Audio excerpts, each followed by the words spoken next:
minority লিডাৰ্ছসকলে মুখ বন্ধ কৰি বহি আছে যিবিলাক বাংলাদেশী মুছলমানৰ এডভোকেচি কৰি থাকে তেওঁলোকে আজি মুখ বন্ধ কৰি বহি আছে কিহৰ কাৰণে বহি আছে তাৰমানে তেওঁলোকে এটা বস্তু কনফাৰ্ম হৈ গ'ল যে তেওঁলোকৰ বাংলাদেশী মুছলমানসকলৰ নাম এনআৰচিৰ পৰা কাটা নাযায় কাৰণ যিসকল কম্পিউটাৰ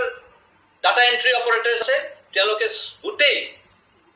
য'ত মুছলিম প্ৰধান এৰিয়া তেওঁলোকৰ মানুহ তাত বহি আছে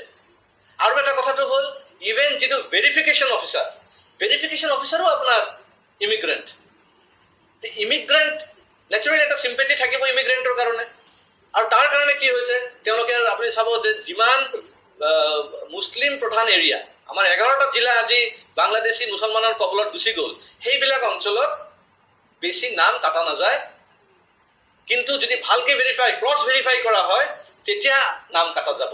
এইকাৰণে মই অনুৰোধ কৰিছোঁ মই অনাৰেবল সুপ্ৰিম কোৰ্টতো অনুৰোধ কৰিছোঁ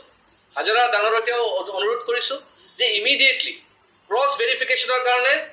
এই 11টা জিলাত ব্যৱস্থা ল'ব লাগে আৰু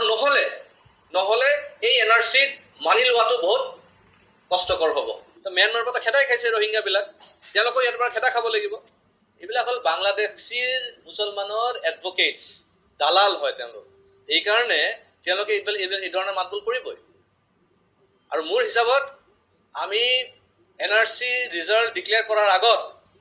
চৰকাৰে এই ধৰণৰ মানুহ যিসকলে কমেণ্ট কৰি আছে তেওঁলোকক শ্বৰ্টলিষ্ট কৰি আগতে জেলত ভৰাই ল'ব লাগে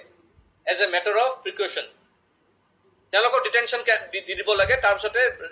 ডিক্লেয়াৰ কৰিব লাগে আৰু নহ'লে তেওঁলোকে চেষ্টা কৰিব ল' এণ্ড অৰ্ডাৰ প্ৰব্লেম ক্ৰিয়েট কৰিবৰ কাৰণে